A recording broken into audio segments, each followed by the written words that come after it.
ओम नमो भगवते वासुदेवाय। प्यारे भक्तों, हम श्रीमद् भगवद गीता के 6ठे अध्याय ध्यान योग का श्रवण कर रहे हैं। श्लोक संख्या 46 तक श्रवण कर चुके हैं। आज इस अध्याय का लास्ट श्लोक का श्रवण करेंगे।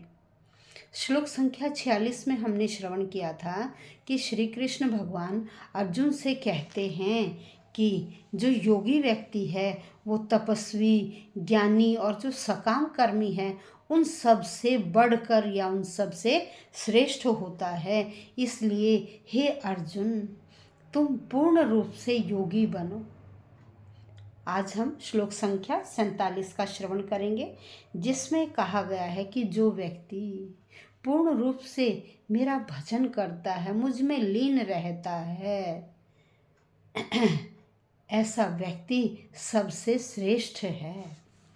योगिनाम अपि सर्वेषां मदनतेनान्तरात्मना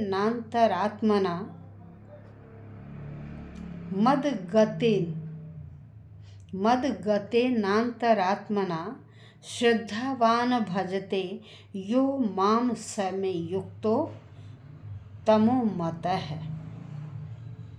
अब योगिनाम योगियों में, अपि भी योगियों में भी, सर्वेशाम सब प्रकार के, मदगतेन मेरे परायण, मदगतेन मेरे परायण या मेरे विषय में ही जो हमेशा सोचता है।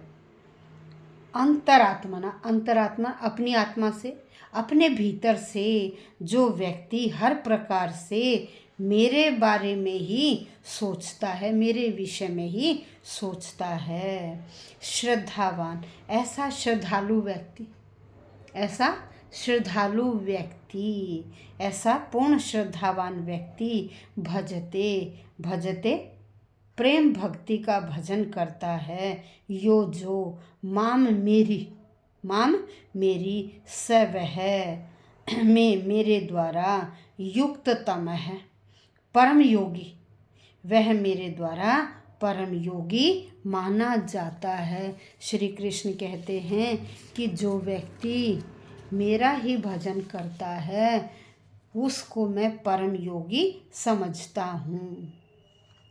कहते हैं संपूर्ण योगियों में जो व्यक्ति श्रद्धावान है और भक्ति में लीन रहता है, किसकी भक्ति में?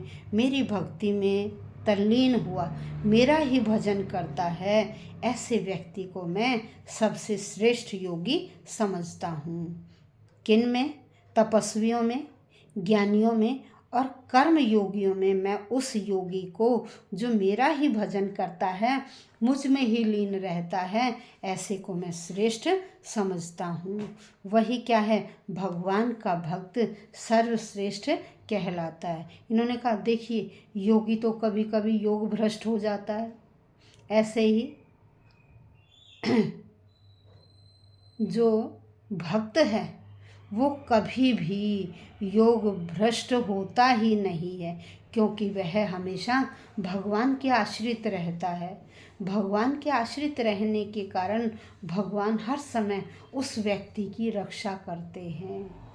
इन्होंने कहा योगी में तो मुक्त होने पर भी, अहम की जो योगी व्यक्ति है उसमें तो मुक्त होने पर भी कभी कभी सुगंध की गंध, जो सूक्ष्म गंध है ना, वो रह जाती है। योगी में भाई मुक्त होने पर भी उसमें किसकी? अहम की, अहंकार की जो गंध है वह कहीं न कहीं रह जाती है। लेकिन जो भक्त है, भक्त में कभी भी अहम की गंध नहीं रहती है। भक्त हर वक्त मुझ में तल्लीन रहता है, उसकी तो भूख केवल भगवान ही होता है, वह भगवान में ही लीन रहता है। ऐसा श्री कृष्ण ने अर्जुन को समझाया और आज अध्याय 6 का समापन हो गया। अब हम अध्याय 7, नेक्स्ट वीडियो में हम अध्याय 7 का श्रवण करेंगे। धन्यवाद भक्तों।